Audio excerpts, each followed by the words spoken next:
여러분이 뭐 피보나치 수열이라는 얘기를 들어봤는지 모르겠는데, 그게 자연계에 있는 자연계에서 자주 등장하는 수열이에요. 수열 중에 하나인데 피보나치 수열이라고 3, 5, 8로 나가던가 아무튼 그 수열은 검색해서, 피보나치 수열은 검색해서 알아보기 바라고, 해바라기하고 파인애플 껍질 이런 데서 발견되는 수열인데, 자연계의 특성은 뭐냐면은 정확하게 정수비 2분의 1, 3분의 1 이런 식으로 나눠지는 게 잘 없다는 거예요. 다 소수점 이하의 비율을 가지고 있다라는 거죠. 그래서 자연계에서 이쪽 풍경화에서 보면은 양쪽에 산이 있고 가운데 나무가 딱 하나 있다. 우리 부도 배울 때 부도를 절대 중앙에 배치하지 말라. 그걸 왜 배치하지 말라고 하냐면은, 첫째, 인간은 거기에서 부자연스러움을 느낀다라는 것이죠.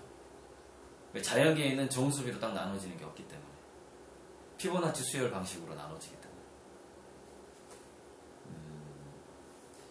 그래서 이렇게 있을 때는 이것도 잠깐 좀 위치가 마음에 안 드는데, 살짝 이렇게 여기가 아니라 2분의 1이 아니라 2분의 1과 뭐 4분의 1과 3분의 1 사이 어딘가에 놓여 있을 때 이 나무가, 인간은 그걸 더 자연스럽게 생각한다는 것이죠. 그냥 그게 자연스러우니까.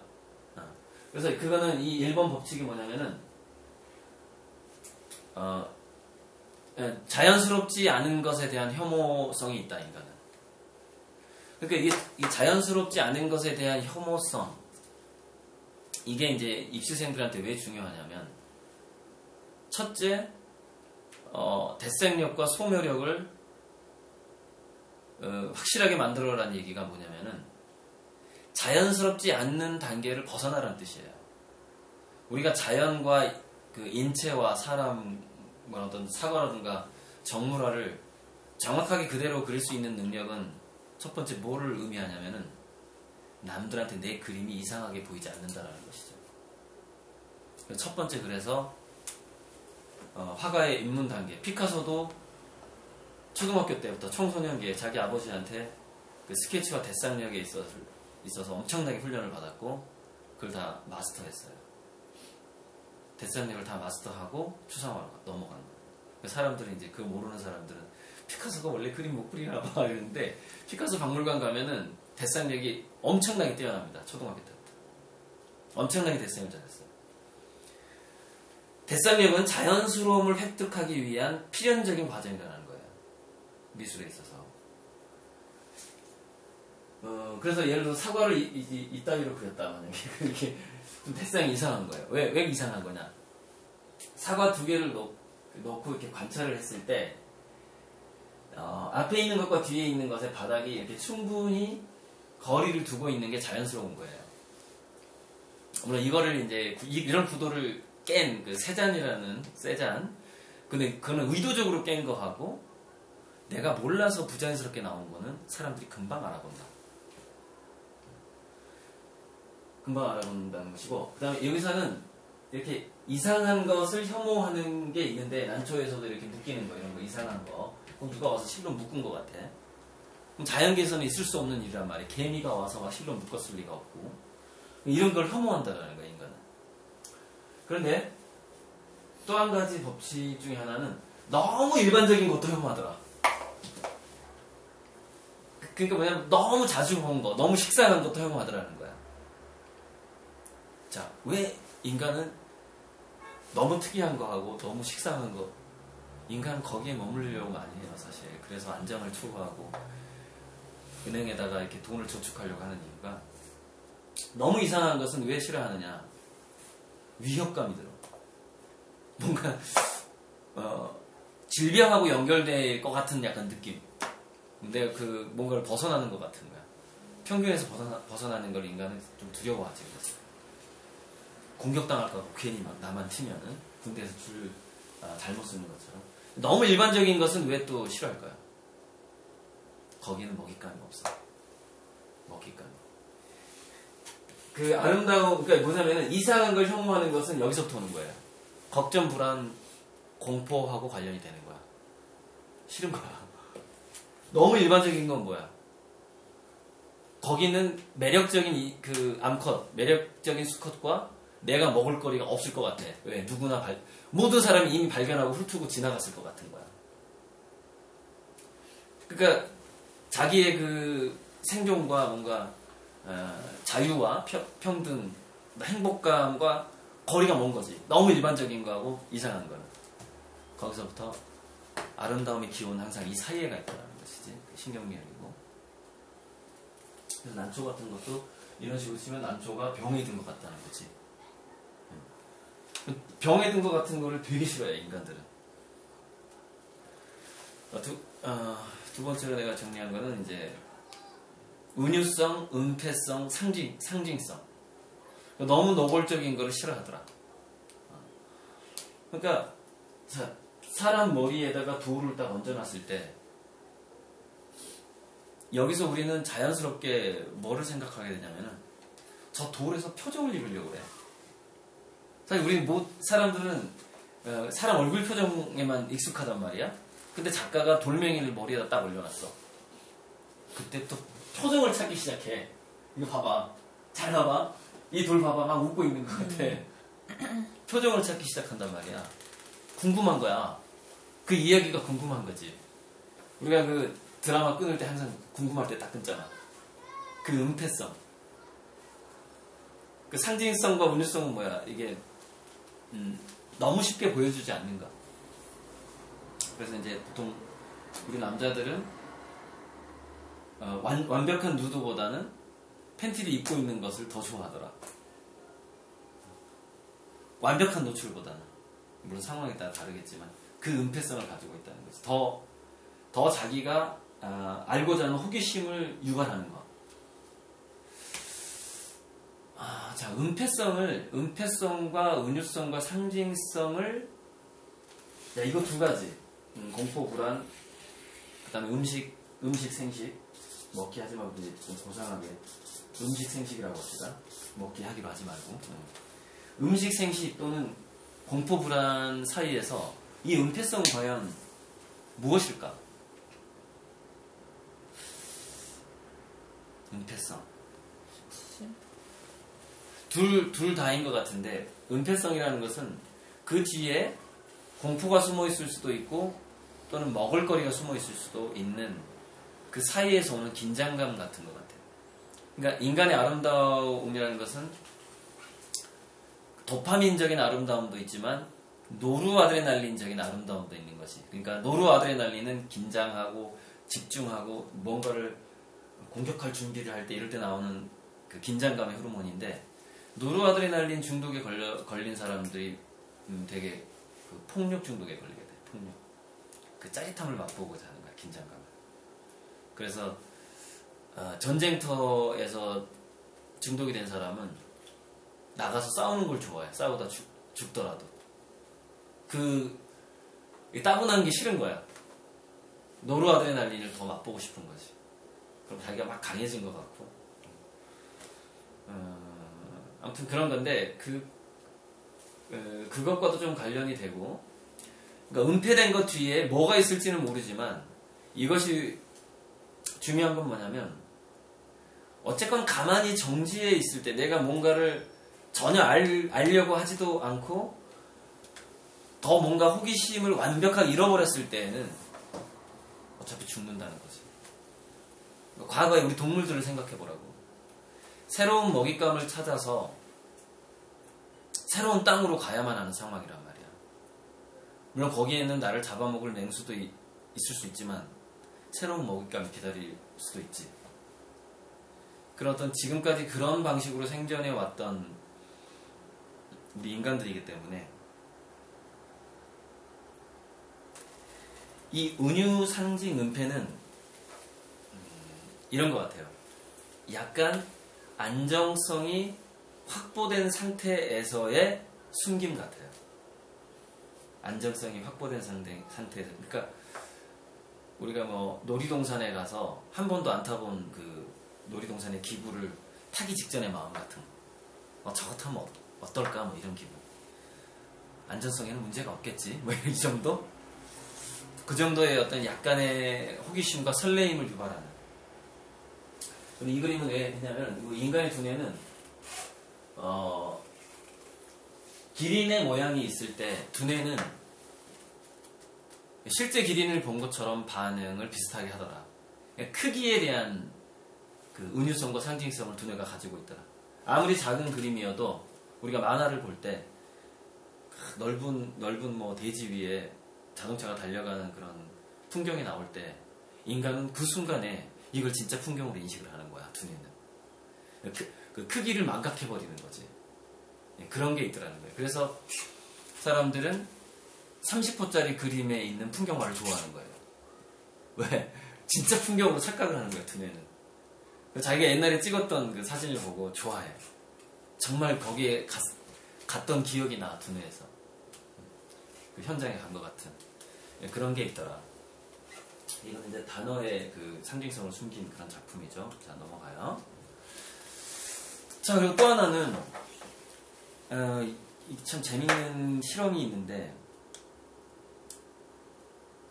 자, 이 아프리카의 이 부족 중에서 남자들이 화장을 하고 여자한테 구혼을 하는 부족이 있어요. 아주 특이한 부족. 중국에 가면은 남자들은 집에서 놀고 여자들만 들과 밭에서 일하는 부족이 있어요. 가고 싶어요. 거기 가고 싶은데 남자들은 하는 일이 뭐 주로 뭐 재밌게 오락하고 밤에 그 생식행위하고 이런 거 하는 거야. 여자들이 막 죽어라 일을 해. 식량 생산하는 그런 부족이 있더라고. 정말 특이한 부족인데 그만큼 특이한 부족이 아프리카에 있어요. 남자들이 화장을 하고 여자들한테 이렇게 나 좀 선택해주세요 이러면서 막 춤을 추고 별짓을 다 하는. 자, 그 장면 중에 하나예요 이게. 그런데 여기서 우리가 이 사람들이 웃고 있는 걸 봐야 돼요. 웃고 있는 이유. 그래서 이제 이거를 실험을 해봤어. 어떤 실험을 해봤냐면은 인간의 표정 중에서 평균치의 시력을 가진 인간의 표정 중에서 저기 멀리 있는 그 사람의 표정을, 그러니까 무슨 얘기냐면 내가 미소 짓고 있다, 웃고 있다, 화가 났다, 기쁘다, 뭐 짜증났다, 뭐 무섭다, 여러 가지 인간의 표정이 있을 거 아니에요. 인간의 표정 중에서 멀리에서 사람이 걸어올 때 가장 먼저 인간 인식할 수 있는 표정이 뭐냐? 미소예요. 왜? 하얀, 특히 예전에 그 아프리카를 생각하면 돼요. 하얀 이빨과 검정 피부의 대조. 근데 과거에 그 검정과 하얀의 어두운 색과 그 밝은 색의 대조는 무엇을 의미했냐면은 나는 네 편이다. 이게 미소의 그 웃음은 어떻게 진화했는가라는 어떤 그런 책들을 종류를 보면은 웃음의 가장 첫 번째 이유는 뭐냐면은 난 네 편이니까 나를 공격하지 말아줘. 이거야 메시지가. 근데 150m하고 100m는 어떤 거리냐면 그 활을 쏴서 맞출 수 있는 거예요. 위험해지는 거지. 50m, 70m. 그래서 우리가 이제 그 전쟁 중에 예전에 이제 그 특별하게 자기 편이라는 것을 알리지 않았던 시대에는 동물을 사냥하러 간다거나 했을 때 뭔가 부스럭했는데 인간은 자연스럽게 창을 딱 던지려고 준비를 한단 말이야. 왜? 누가 나를 공격할지 모르니까. 그때 인간들이 처음에 했던 행위가 뭐냐? 이빨을 이렇게 웃어주는 거야. 이렇게. 난 네 편이야. 창 던지지 마 이거. 이렇게 웃음이 진화했다는 것이지. 그래서 여기서 이 웃음과 관련된 건 뭐냐면은 이 색깔의 대조. 그 색깔의 대조가 나한테 주는 의미는 뭐냐면은 나는 네 편이다, 또는 여기는 안전하다, 또는 여기는 우리 그 교통신호 표시 보면은 대조가 아주 심한 그 표지를 봤을 때 우리한테 알려주는 게 뭐예요? 위험하니까 가까이 오지 말라 이거 아니에요. 그러니까 뭔가 나의 안전이라든가 우리가 같은 편이고 여기는 위험 요소들이 좀 이미 다 표시가 되어 있고 뭐 이런 것들을 나타내는 게 그 색깔의 대조가 우리 인간에게 다가왔던 아름다움의 시작이라는 것이죠. 색깔의 대조. 그래서 인간은 그 명도 대비 이런 거를 있는 거를 좋아하게 됐다.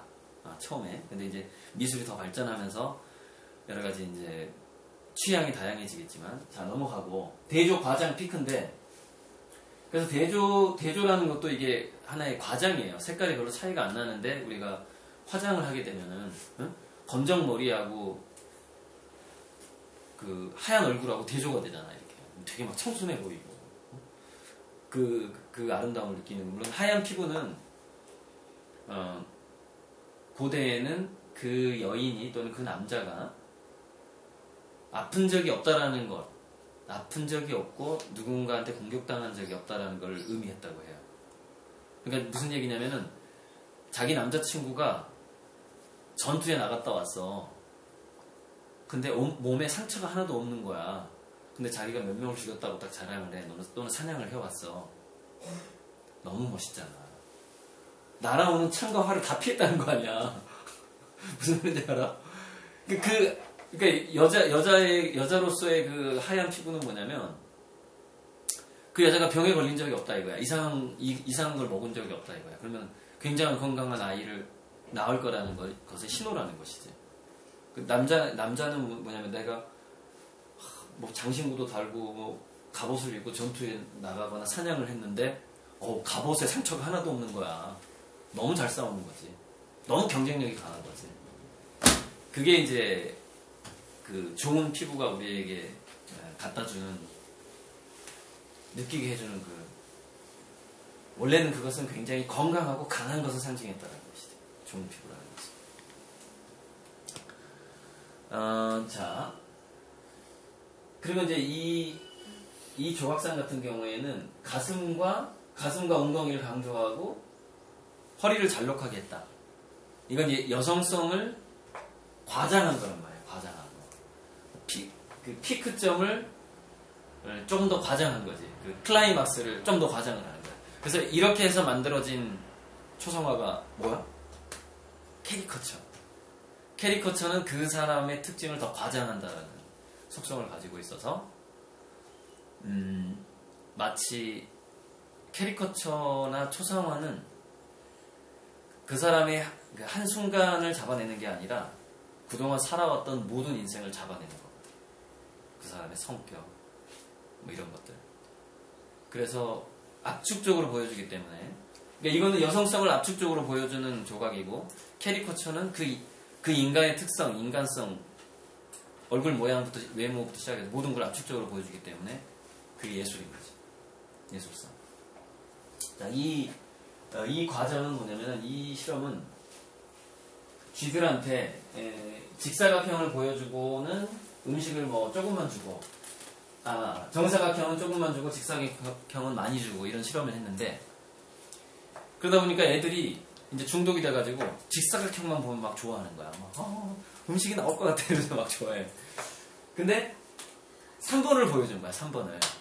근데 보면은 이 직사각형보다 이건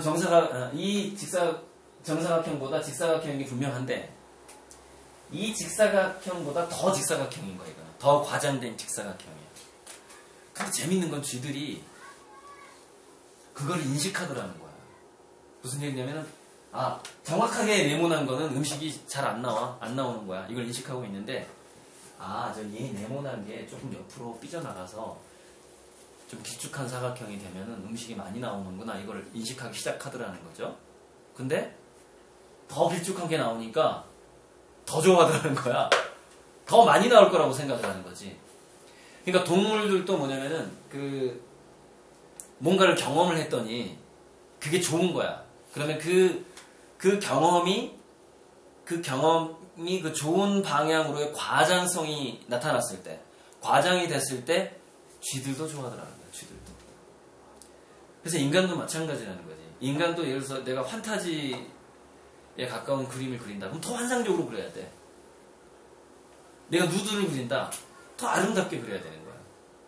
그 상대방이 좋아할 만한 것을 더 강조해야 된다는 것이지. 이게 이제 미의 기원이라는 거예요. 미의 기원 중에 하나. 또 하나는 고립성. 그 군계 일학이라고 그러지. 뭔가 하나가 탁 고립성과 주목성. 고립성과 주목성은 좀 비슷하죠. 지만 혼자 키가 크다거나 그러면 당연히 이게 주목성이 가니까 걔가 눈에 딱 띄니까 고립성과 주목성을 가장 잘 드러내는 게 꽃이에요. 꽃. 들판에 피어있는 꽃.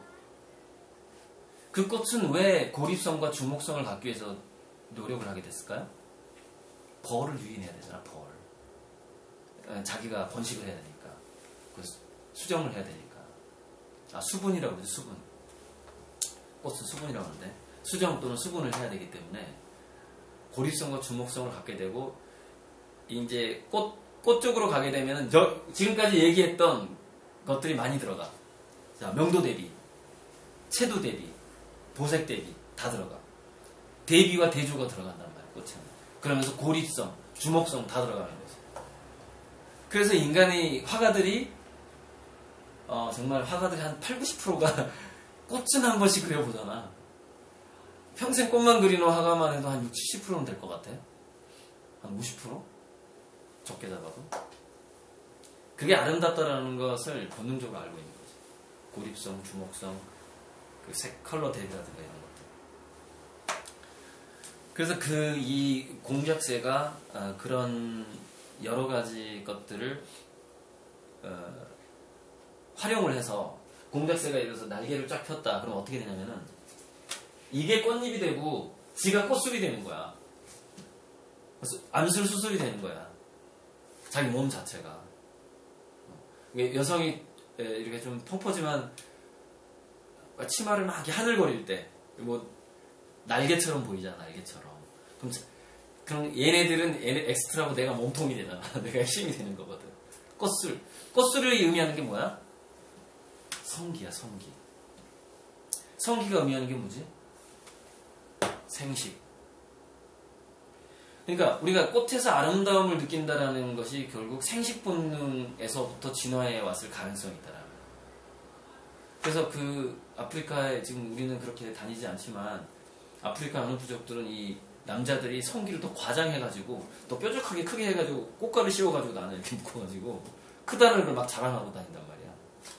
마치 이런 모양이야. 그 꽃가리. 그러니까 드러내는 걸 오히려 더 자랑스럽게 생각하는 부족도 있다는 거지. 왜? 그걸 아름답다라고 보는 거야. 강하다, 아름답다. 그래서 지금까지 선돌 문화라고 있잖아. 입석 문화. 돌을 세워놓는 것 중에 그 입석들의 거의 대다수 내지는 상당 부분이 그 성기 모양에서 비롯됐을 가능성이 있어요. 나중에 이제 그게 미륵불 신앙하고 연결이 돼가지고 서 있는 돌이 이제 그 구세주, 미륵불을 상징하기도 하는데, 그래서 그게 또 장승으로 연결되잖아, 장승. 수호신으로 연결이 된다. 근데 과거에 자기 부족의 부족의 안녕, 부족의 발전을 추구함에 있어서 서 있는 그 남자의 성기 자체는 굉장히 그 자기 부족이 번창하는 걸 의미했다. 그래서 원시적으로는 성기에서 입성 문화가 출발을 해서 나중에는 그게 신앙하고 연결이 되고 그런 우리나라에서 장승 문화까지 이렇게 연결이 될 가능성이 많다. 그러니까 뭐에서부터 출발했느냐고 따졌을 때 나는 남자 성기에서 출발했다고 생각을 한다는 거지. 핸디캡 이론이라는 건 좀 이따 나오는데 좀 전에 내가 왜 인간은 좋은 피부를 좋아하는가, 선호하는가. 여자의 좋은 피부는 육체가 건강하다는 걸 의미하고, 남자의 매끈한, 상처 없는 이 근육과 매끈한 피부는 강하다는 걸 의미한다. 스트롱. 그런데, 거기에서부터 핸디캡 이론이 출발을 하는데, 그 아름다움의 핸디캡 이론이라는 게 있어요. 이건 다윈 때부터 고민해왔던 부분인데, 왜 동물들은 맹수들의 눈에 쉽게 띄임에도 불구하고 이런 꼬리들을 발달시켰느냐 이거지. 이게 우리 집 어머니가 키우는 그런 건데, 우리 어머니 이거 어디서 분양받아 와가지고 왜 그랬냐 이거야. 왜?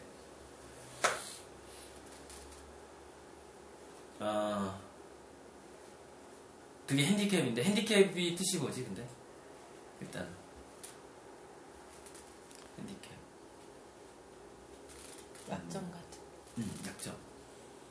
내가 손이 묶여있다라는 거지. 약점이잖아. 싸워야 되는데. 예를 들어서 뭐 뭔가를 만져야 되는데 손이 막 수건으로 감싸져 있다거나 뭐 이렇게 되면은 그 일을 할 수가 손가락을 쓸 수가 없는 상태. 어떤 장애가 있다라는 의미인데. 그러니까 이거는 뭐냐면은 그 사슴 종류, 영양 가젤 종류가 맹수가 나타났을 때 빨리 도망가야 되는데 왜 펄쩍펄쩍 뛰냐 이거야. 위로. 왜 뛰면서 돌아가느냐 이거지.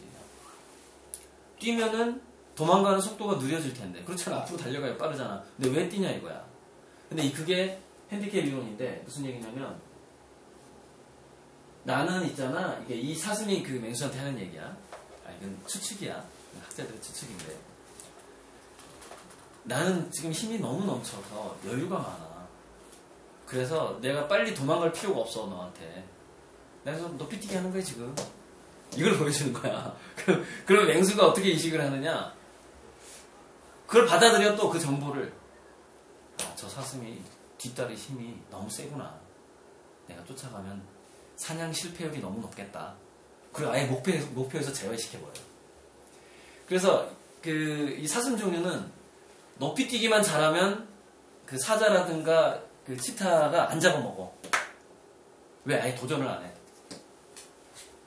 자, 그럼 이 금붕어의 꼬리하고 공작의 꼬리의 핸디캡은 뭐냐, 그럼? 뭘 것 같아요? 아까 나 전쟁터 얘기했잖아. 갑옷 입고 나갔는데, 갑옷에 아예 그냥 피는 좀 묻어 있는데, 칼을 맞은 흔적이 없는 거야. 그럼 뭐야? 너무 싸우는 스킬이 좋은 거지, 얘가. 기술이 너무 좋은 거야. 테크닉이.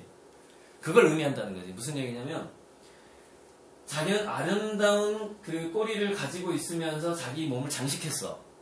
얘가 장식을 했는데 늘 맹수는 존재하잖아. 어느 장애에서. 맹수의 공격을 받았을 거 아니야 얘가. 근데 꼬리가 길었음에도 불구하고 바이트. 맹수가 문 흔적이 없어 꼬리에. 그럼 암컷들이 그렇게 좋아하는 거야. 그 물고기를. 근데 얘는 지금 인기가 없는 물고기일 가능성이 많아. 왜? 여기 지금 떨어져 나갔잖아. 이게 보여? 이빨 자국 이거. 떨어져 나갔잖아. 이런 애들이 싫어하더라 이거야. 왜? 경쟁력이 없다는 거야. 스피드가 약간 떨어진다는 얘기지. 맹수가 왔을 때 도망가는 능력이 떨어진다는 거지.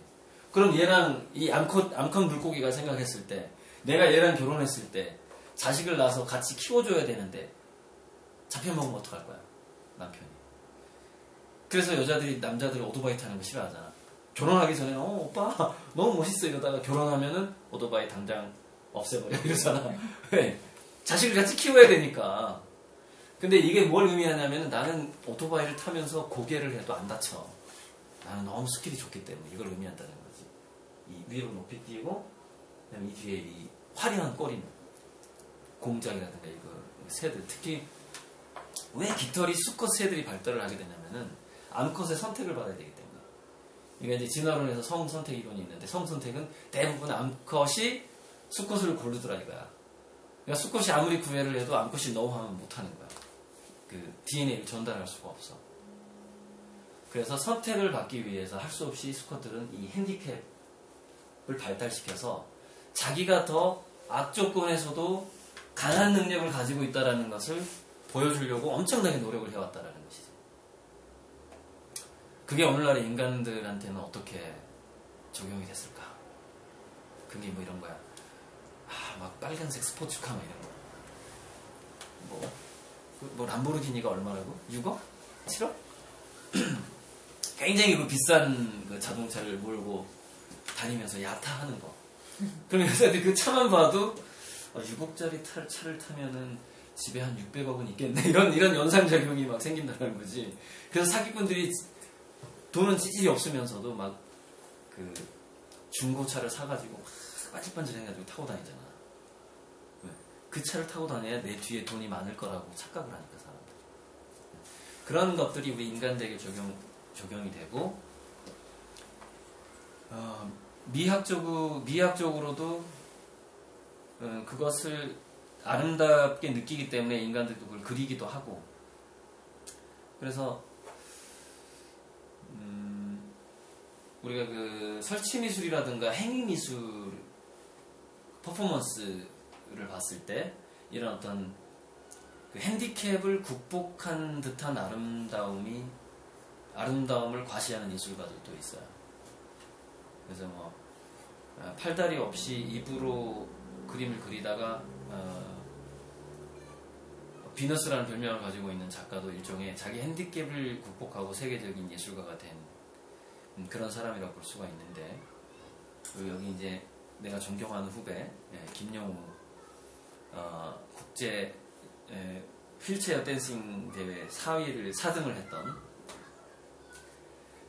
이 동생 같은 경우에도 바로 그런 핸디캡이 가져다 주는 아름다움의 그 효과, 그것을 가지고 있는 강한 사람이라고 볼 수가 있죠.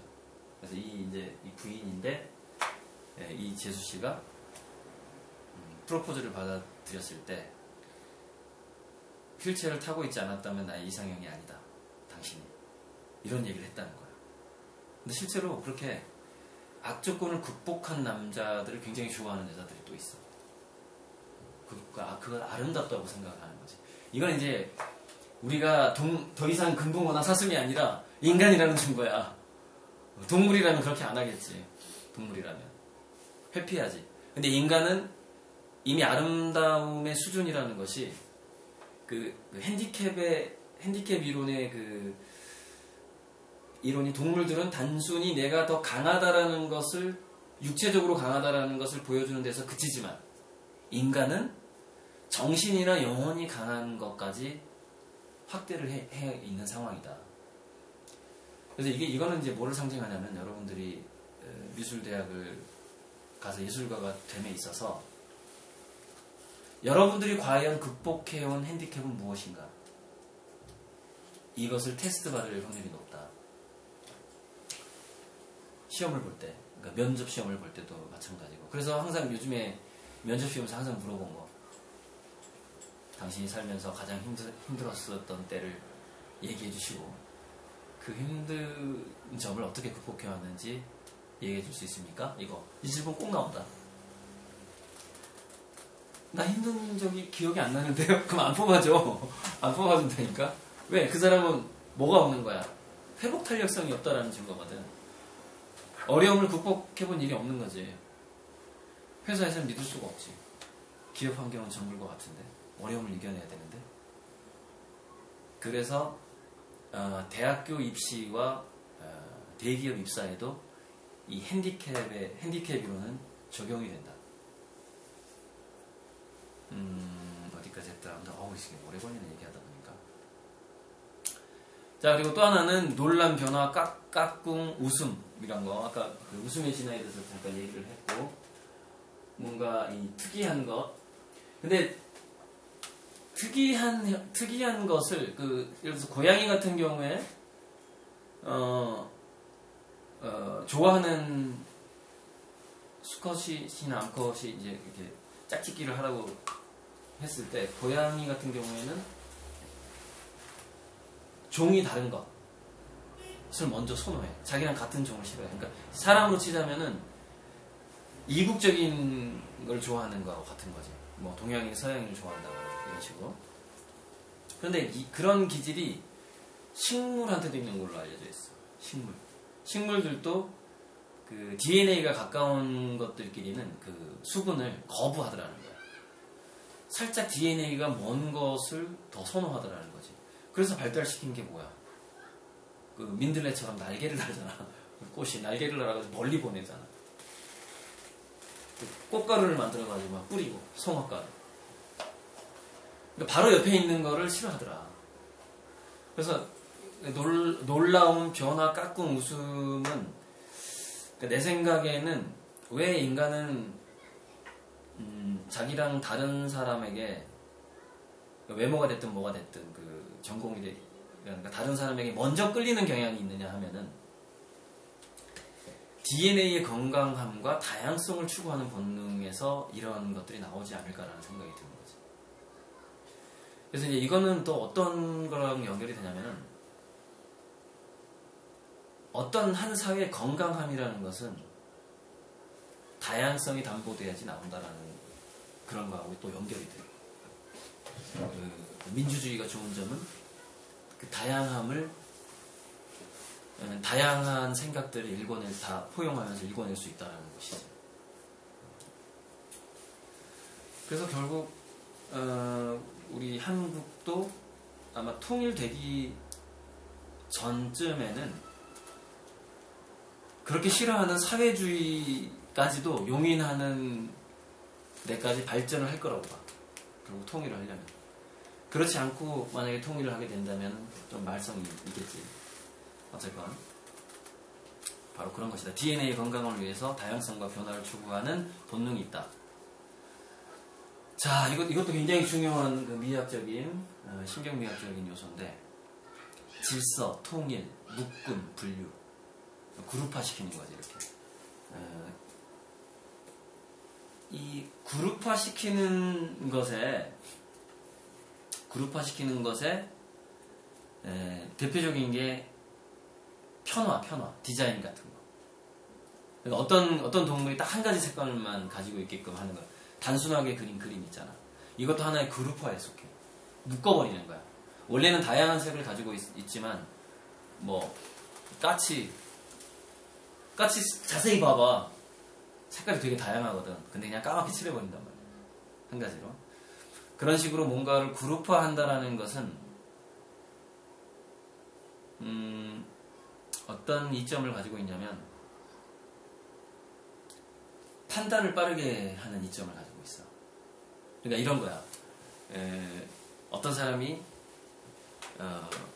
부산 사투리를 쓰는 사람한테 사기를 당한 거야.